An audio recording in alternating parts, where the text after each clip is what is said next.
आंध्र प्रदेशातील कमी दाबाच्या क्षेत्रामुळे मुंबईसह राज्यभरात पावसाचा जोर 2 दिवस वेगवान सरींनी मुंबईकर नागरिकांना झोडपून काढले। आजपासून मुंबईत पावसाचा जोर कमी होण्याची शक्यता। अकोल्यातील शासकीय तंत्रनिकेतनमधील कार्यशाळेला गळती। मुसळधार पावसानंतर संपूर्ण कार्यशाळेत पाणी शिरलं। यामुळे विद्यार्थ्यांचं शिक्षण आणि अभ्यासक्रम प्रभावित।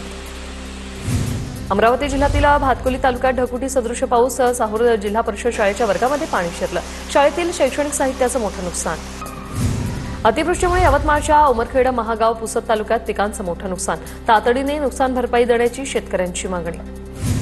जळगावातील पाचोरा तालुक्यातील शिंदाड गावात ढगफुटी सदृश पाऊस। पावसामुळे 100 पेक्षा अधिक जनावरांचा मृत्यू झाल्याची माहिती। पुराच्या पाण्यामुळे शिंदाळा गावात पशुधनाचं मोठं नुकसान।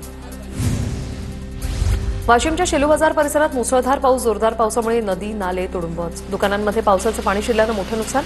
प्रशासनाने तात्काळ नालेसफाई करून अतिक्रमण हटवावं, व्यापाऱ्यांची मागणी।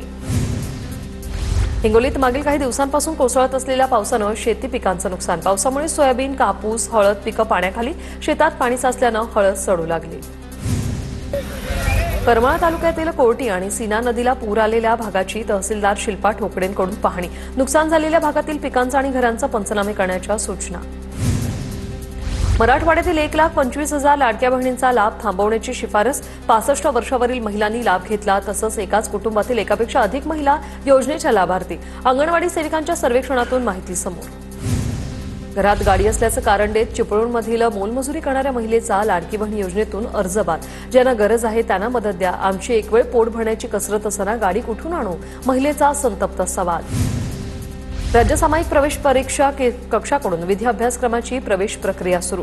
3 आणि 5 वर्ष अभ्यासक्रमासाठी 21,000 विद्यार्थ्यांचे प्रवेश। दोन्ही अभ्यासक्रमाच्या संस्थात्मक फेरीसाठी नोंदणी प्रक्रिया सुरू। वर्ध्यात महिला आयोग आपल्या दारी उपक्रमांतर्गत जनसुनावणीत 76 तक्रारी दाखल।